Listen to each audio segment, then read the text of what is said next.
everybody, welcome to the ZiaWoolz StudioBuzz episode 18.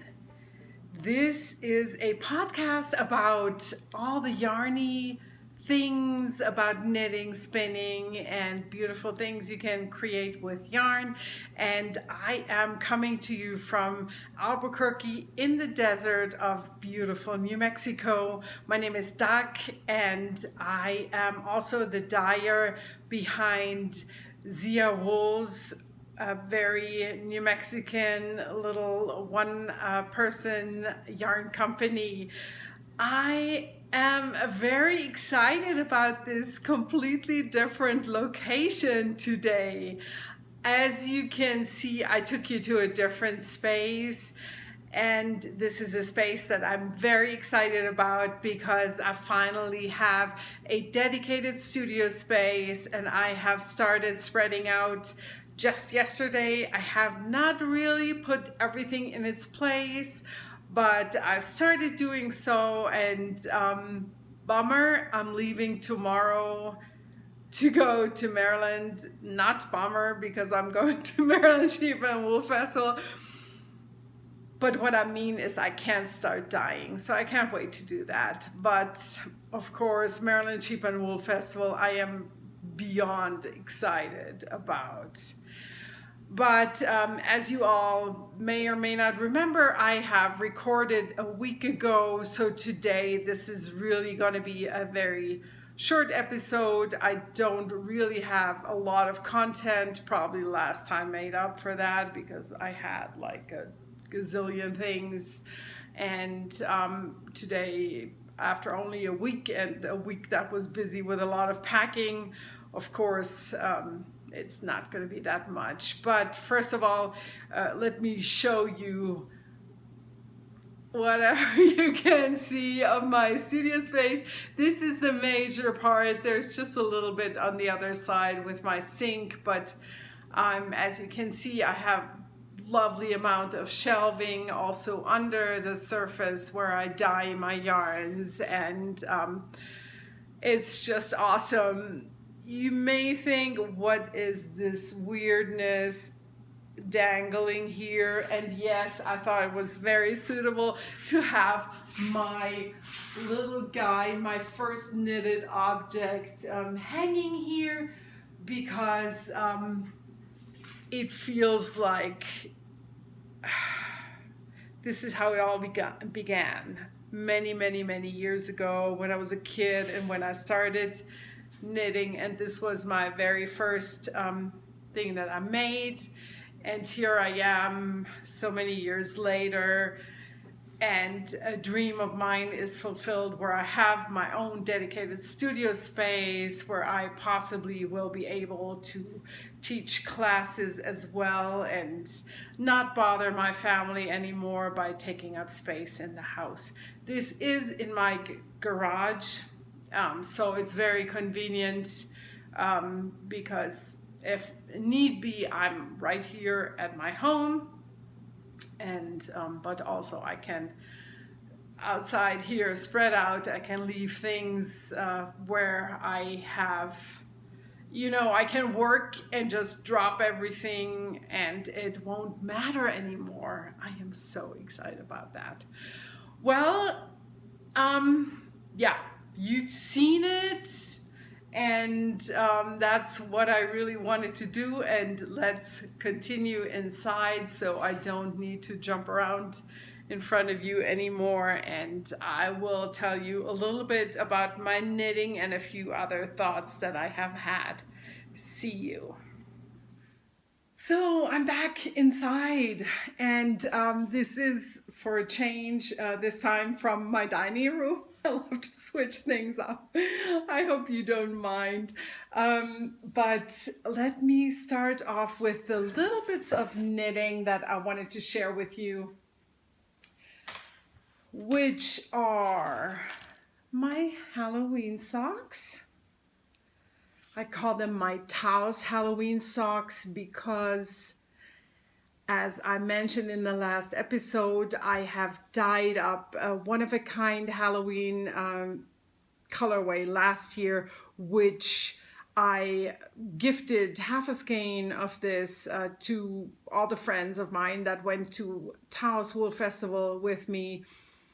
And so hopefully each one of us is going to have their socks ready for when we go back in fall this year for Halloween. Not for Halloween, goodness, I need to be at home for Halloween. But no, for the Wool Festival. So I finished one sock. I was here last time and I did the rest to the toe, and I am going strong on sock number 2.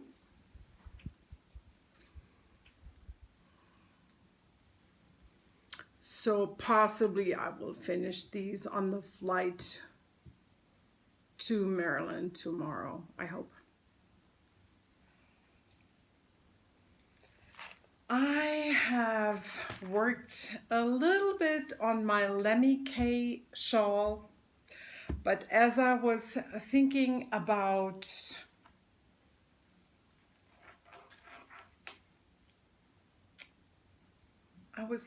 finishing the row today. And actually what happened was I was looking at this and I was thinking I should decide how I'm going to continue with the use of my 3 colors, because I have a Wollmeise that I used here. I have this much left. And I added this section alternating 2 skeins of Pashmina by Madeline Tosh, where I did not so much appreciate the lack of contrast. So that was kind of like a wasted effort, I thought, to alternate skeins. Because I wanted to a little bit more distinct difference. Now I've started the lace. I'm not too far in, but guess what? So I wanted to decide on the colors and how I'm going to go on after the lace section, finishing up, if I was going to finish with this color, the lighter one. Right now the lace section, I'm working with this one.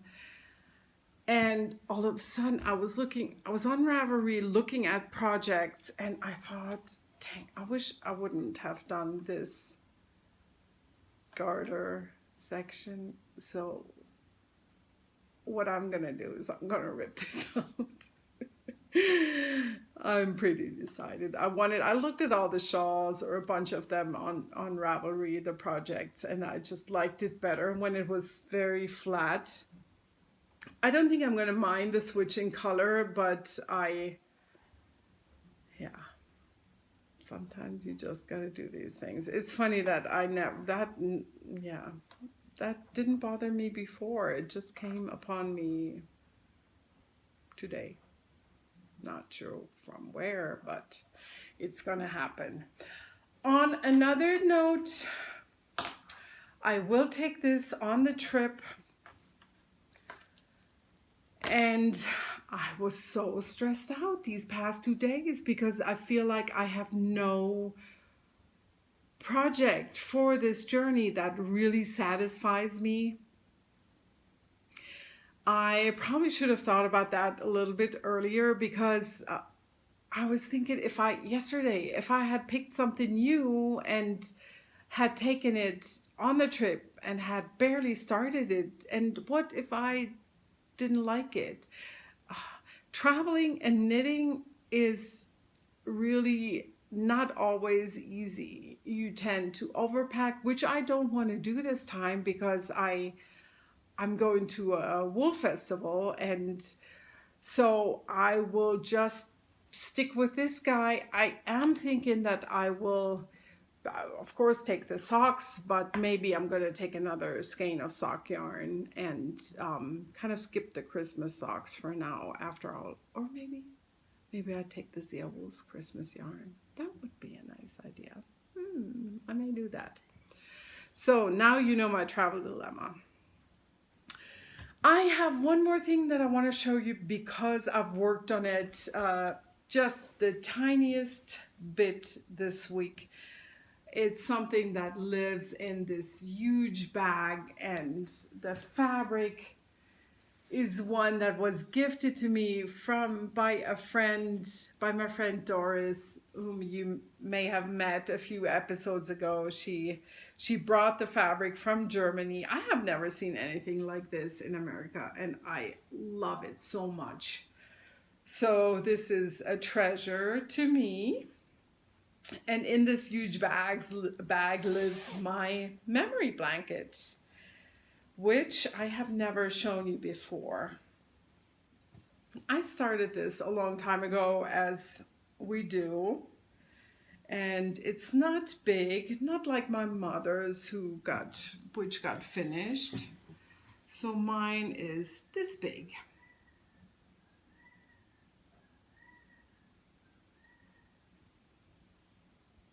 I hope you saw it all. It still should fit well into the frame of the video.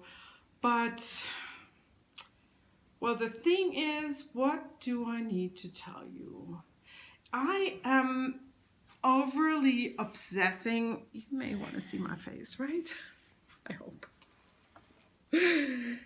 I am really obsessing over keeping track of all the yarns that I've used in this, or that I am using in this, I should say, because it's not done. So I would really like to know what is what. And because I have done, once I started the blanket, I did a lot of swaps with friends, and once I got all these beautiful yarns, I thought that I really need to find a way to keep track of everything that's in the blanket. So if I find something that I'm especially in love with, I'll want to be able to identify the yarn and possibly then get more of it. So while I have some German, like standard commercial sock yarns in this, like this one, others are hand-dyed colors, like this one. I'm sure it's Haverland. Did I say that right? I hope. Or this one. I adore this square, but I would not be able to figure out what it is had I not been overly obsessing over keeping track. And the way I do my blanket is I'm using 3mm needles. I have a stitch count of 49 stitches per square, and the way I do it is I started with this one, and I add one more, and then I start again here and add this one. Then I went here and there, and then here, there, there. I will continue in this manner until I have reached a width that I feel I like and that I want to keep it at. And then I only will add squares lengthwise. I pick colors that are kind of a contrast to the next square, but not so contrasty that it doesn't go together at all. But what I did want to tell you, pardon the washing machine beeping, each of my squares has a number, and as I progress in the blanket, this fills out with more numbers, and then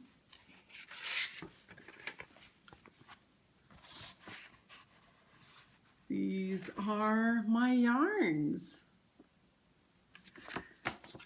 For example, I knew that there was the very first square was a Zauberball, which I did remember on my own, this guy. And I do remember this one being a Zauberball, but this one no doubt about it, I would always remember this is a Jinx yarn self-striping colorway that I do have socks of. But a lot of the other ones are yarns from swaps. And I will always be able to find them here.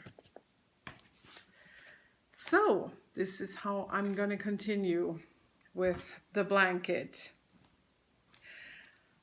Just a word about Maryland Sheep and Wool Festival, or maybe a little bit more than one word, because I thought I'd tell you about a book that I started so many years ago when I lived in Maryland, and I went to the festival every year.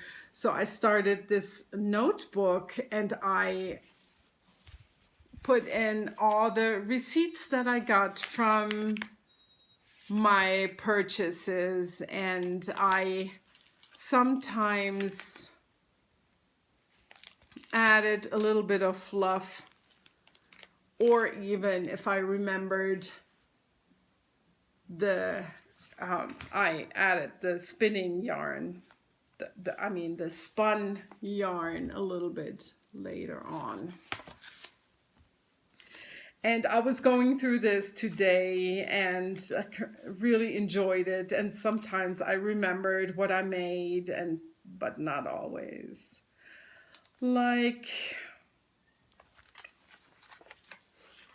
And I thought I'd show you two memorable fiber purchases where I actually turned them into a sweater. I hope you'll enjoy that. So this was a fiber that I bought as a bat from the Spinner's Hill shop. Of course, I have not looked up if any of these vendors are still there, but I thought I'm going to keep it a surprise. I peeked at the vendor list, but I'm not going to, plan. I will not plan on visiting certain people or rushing to any booths. I'm just going to enjoy it as I go along. And there's only two friends that I know will have a booth. One is going to sell yarn, and the other one is going to sell pottery items, buttons and such. And I will visit these two friends, and otherwise nothing planned. But back to this. This was hand spun from a bat, and I turned it into a sweater. I wanted to combine it with hand spun leftover yarn bits, and that is what I did. And here's the sweater that I made. This is a design that I came up with. Don't ask me how I did it. All I remember is that it was a lot of math. And you may be able to tell that this got a lot of wear and a lot of love.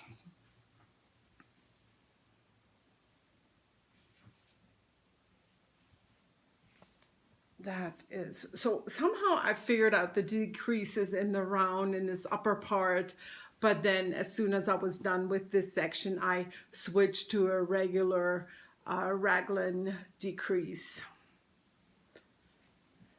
And I believe I have worked this, yes I have. I started bottom up and then joined all the pieces together for the yoke. I have one other yarn where I purchased the fiber there, and where I really loved the fiber. I do remember I loved spinning this too. And it's not a typical color for me because I'm not usually a red person, but I had purchased this fiber, these fibers, this one I can't remember what it became, but this one was a sweater's amount. And I picked a pattern for this one from a German magazine, from the magazine Verena. I had spun the yarn fairly bulky, and it was really a very airy prep, and so it's a very airy yarn. I mean, such a nice preparation. I don't know if it says anything. No, it just says roving.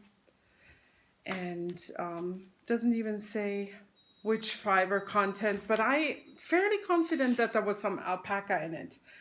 And here's the sweater that I made with it. This is kind of like almost, I don't think I've ever worn this since I'm in Albuquerque because it's just too warm. But the design of the sweater really is a beautiful one. And if you have ever looked at German magazines, you may remember that this one was up in the magazine, a white sweater with these crochet motifs, and just the sleeves then fitted and seamed in, so a pieced sweater. It is not very flattering on me anymore because I'm not what I used to be 15 years ago. So I tried to give this to my daughter for skiing, and I'm thinking I mean, actually it looked really great on her when she tried it on, but this year somehow we did not go skiing because there was not enough snow when we wanted to go, and so this has not been worn in a while. However, it's still, look at that yarn, it's just cool. That was this. Okay, what else? I did want to say again, if you see me at the festival, please say hi. I would love to meet everybody. I would love to make new friends.